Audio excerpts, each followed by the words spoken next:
안녕하십니까. 매의 눈으로 세상 흐름을 읽어드리는 Y타임 정세 분석의 주북일입니다. 오늘은 천기누설을 좀 해보겠습니다. 제20대 대통령 선거가 딱 1년 남았죠. 그런데 이 윤석열 전 검찰총장이 이 각종 여론조사에서 선두로 급부상하면서 이 민주당 내 대선 구도가 요동치고 있습니다. 특히 그동안 독보적 1위를 차지해왔던 이재명 경기지사마저도 윤석열 전 검찰총장에게 오차범위 밖의 열세를 보이니까 민주당이 굉장히 당황해하면서 우리도 친문과 중도층을 아우를 수 있는 제3후보를 물색해야 되는 것이 아니냐, 이런 말들이 나오고 있습니다. 민주당이 이 여론조사 결과를 심각하게 보는 이유가 있습니다. 그건 뭐냐면 이재명 지사의 지지율이 지난 1월 조사에 비해서 핵심 지지층이라 말할 수 있는 30대에서도 추락을 했고 민주당 지지의 기반인 서울에서도 급 하락했다는 점입니다. 이건 이재명 지사의 지지층이 이른바 콘크리트층이 아니라 언제든지 유동적일 수 있다는 것이고요. 꼭 윤석열 전 총장이 아니더라도 또 다른 제3후보가 인기를 얻을 경우에 언제든지 추락할 수도 있다는 분석이 나오고 있기 때문에 이제 그런 겁니다.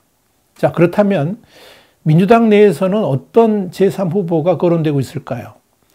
이번 윤석열 전 총장의 지지율 급부상 때문이 아니더라도 이 민주당 내에서는 꾸준히 이재명 비토론과 함께 제3후보론이 거론되어 왔었습니다. 가장 큰 이유는 이재명 불신론입니다. 이 지사가 지난 대선 경선에서 날카롭게 대립각을 세웠던 전력이 있고요. 언제든지 친문 세력을 배신할 수 있다고 보기 때문에 그렇습니다. 다시 말해서 자신의 입지 확대를 위해서라면 언제든지 친문재인 세력을 등질 수도 있고 오히려 밟고 설 수도 있다. 이런 불안감이 이 친문 세력 내에 팽배하다는 겁니다. 그래서 만약에 이재명 지사가 차기 대통령이 당선된다 그러면 지금의 친문 세력들이 오히려 적폐청산의 대상이 되면서 멸문지화 또는 패족의 길을 갈 수도 있다고 보고 있습니다.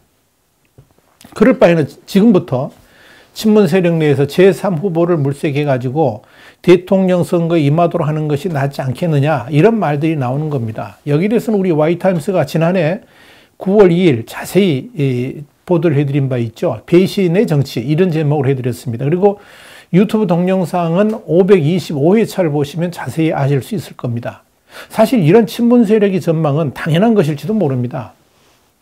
이미 이재명 지사는 자신이 공경에 처했을 때 문재인 대통령을 물어뜯은 적이 있죠.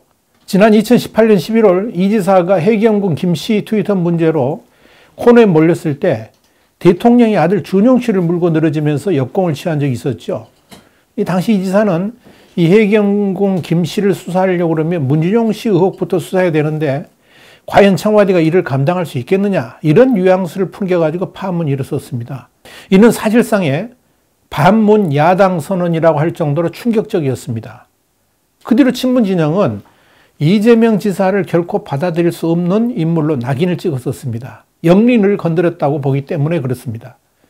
이런 이유로 친문 진영에서는 결코 이재명 지사를 차기 대선 후보로 받아들일 수 없다는 분위기가 퍼져 있죠.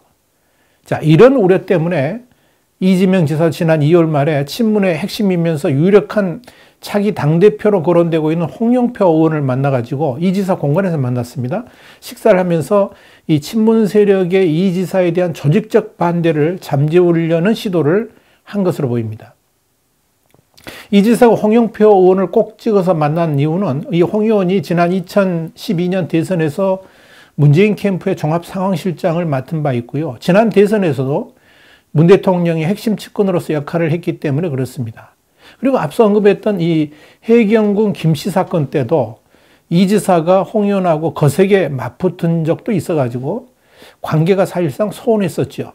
그런데 이낙연 현 대표가 본격 대선 경선 활동을 위해서 대표직을 사임하게 되면은 곧바로 5월에 전당대회가 있게 됩니다. 이 전당대회에서 이재명 지지자들의 표가 이 홍영표 의원은 시급하죠. 그래서 이 지사의 도움이 필요했고요. 이 지사 입장에서는 친문 세력 핵심의 비토 움직임을 희석시키기 위해서 이런 만남을 가진 것이 아닌가, 이렇게 파악되고 있습니다. 그런데 이런 이재명, 홍영표 동맹이 과연 얼마나 유지될 수 있을지도 의문이고, 또 이 홍영표 의원이 친문의 거센 도전을 다독일 수 있을지 역시 불확실합니다.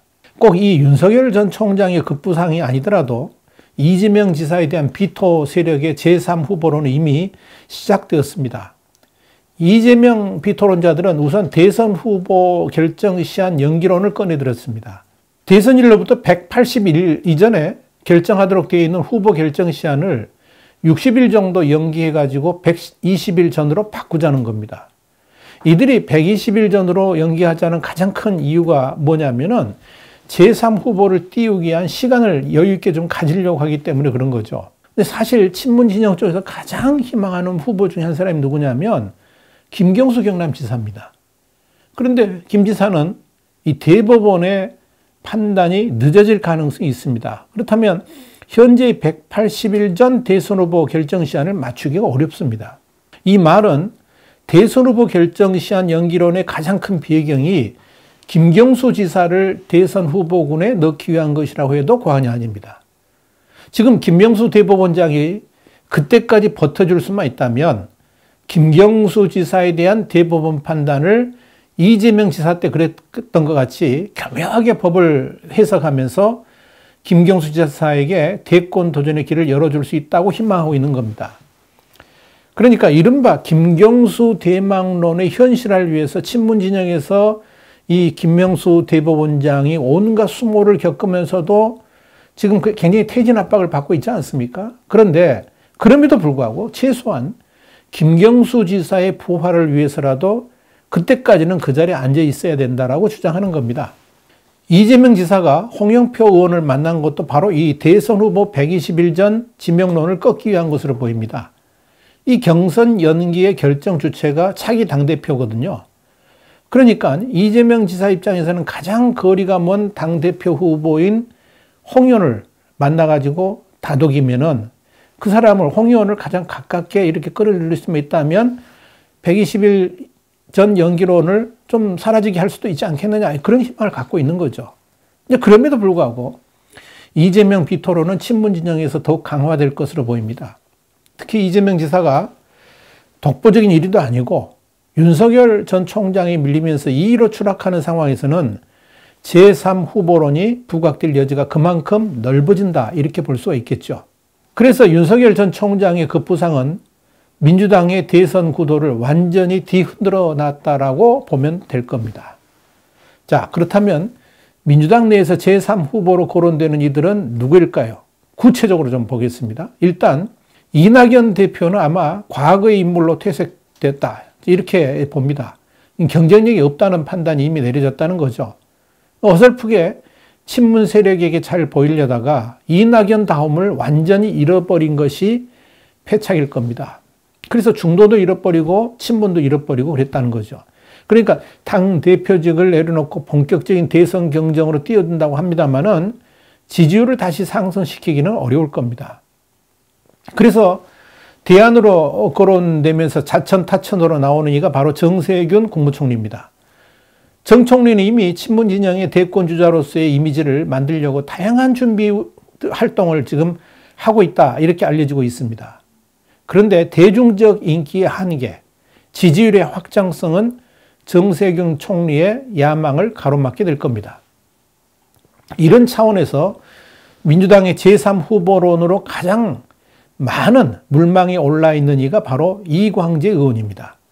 이광재 의원은 지난해 11월 22일 출범했던 민주당 내 최대 계파이고 띵크탱크죠. 민주주의 4.0 연구원의 핵심 일원입니다. 이 그룹의 중심에는 과거 부엉이 모임의 홍영표, 전해철, 김종민 의원을 비롯해가지고 윤호중, 정태호, 김영배 의원들이 포진되어 있습니다. 다 친문 주류들입니다.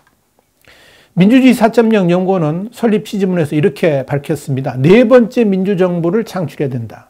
그러기 위해서는 문재인 정부가 반드시 성공하는 정부로 마무리될 수 있도록 끝까지 지켜내야 된다라고 쓰고 있습니다. 대한민국 역사에서 민주정부는 김대중, 노무현, 문재인 정부밖에 없고 민주당이 정권을 반드시 재창출하겠다는 거죠. 그래서 네 번째 민주주의 정권을 만들겠다 이런 뜻입니다. 바로 이 민주주의 4.0 연구원이 노골적으로 바로 이 제3 후보론을 띄우고 있는 겁니다. 홍영표 의원도 바로 제3 후보론의 적극적 주창자이고요. 민주주의 4.0 연구원의 정신적 지주인 이해찬 전 대표 역시 제3 후보론을 밀고 있습니다. 그런데 이 민주주의 4.0 연구원에서 제1순위에 올려놓은 후보가 바로 이광재 의원입니다. 이광재 의원의 소속 지역은 다 아시다시피 강원도 원주죠. 그런 이광재 의원이 다가오는 4.7 보선에서 부산시장 선거에 올인하고 있습니다. 이 의원은 1월부터 아예 부산에 살다시피 상주하면서 부산시장 선거를 챙기고 있습니다. 지난 2월 18일 아예 부산시당에 미래본부장이 취임을 했습니다. 그렇다면 이광재 의원은 왜 부산시장 선거에 올인하고 있는 것일까요? 한마디로 그의 머릿속에는 노무현의 꿈을 완성시키겠다는 구상으로 꽉 차 있다고 보시면 됩니다. 이광재 의원은 이렇게 말을 합니다.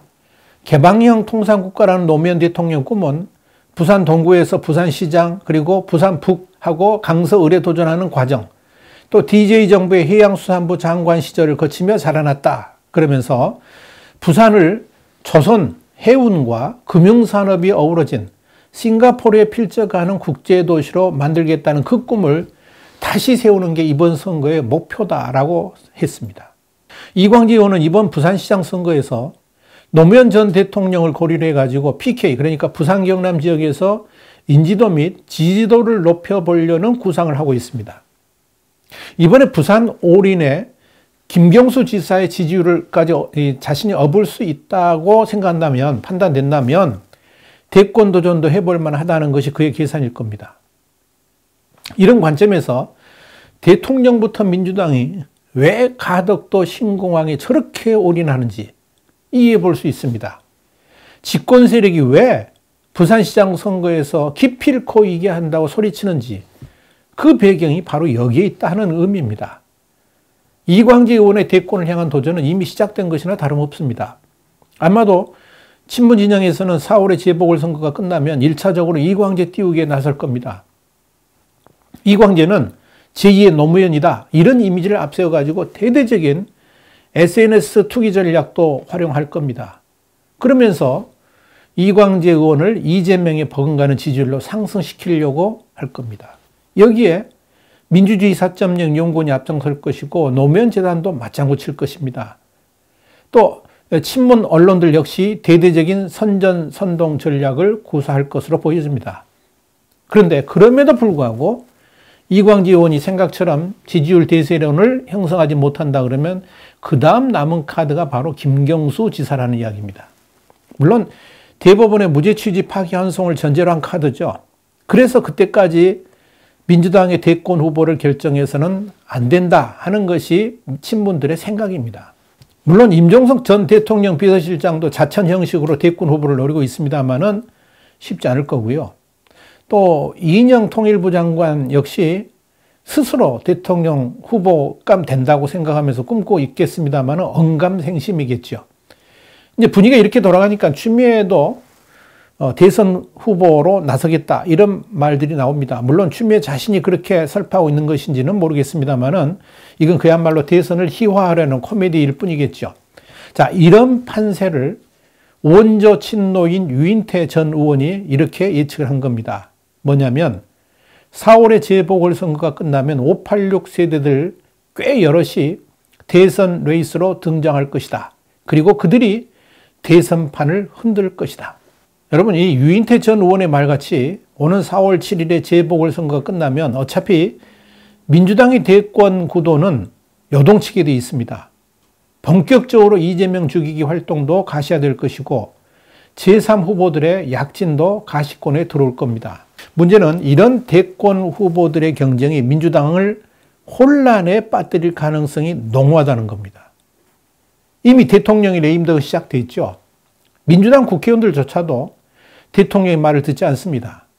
심지어 대통령은 임기가 1년 남아있는데 우리 국회의원들은 앞으로 3년이나 남았다 그러면서 대통령의 명을 정면으로 거스르기도 했지 않습니까?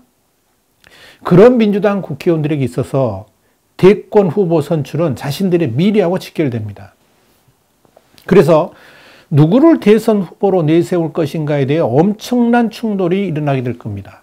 이미 이재명계로 간 국회의원들의 숫자도 50몇 명이 이른다고 그럽니다.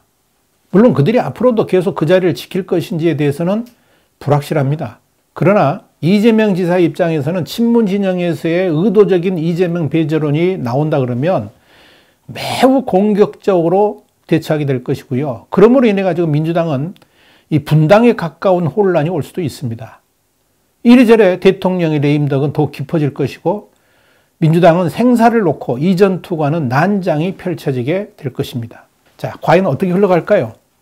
이재명 지사가 그대로 이례를 고수하면서 민주당 대선 후보로 안착할 수 있을까요? 아니면 제3 후보론이 본격화되면서 민주당 내에서의 대선 후보 경쟁이 새로운 국면으로 흐르게 될까요?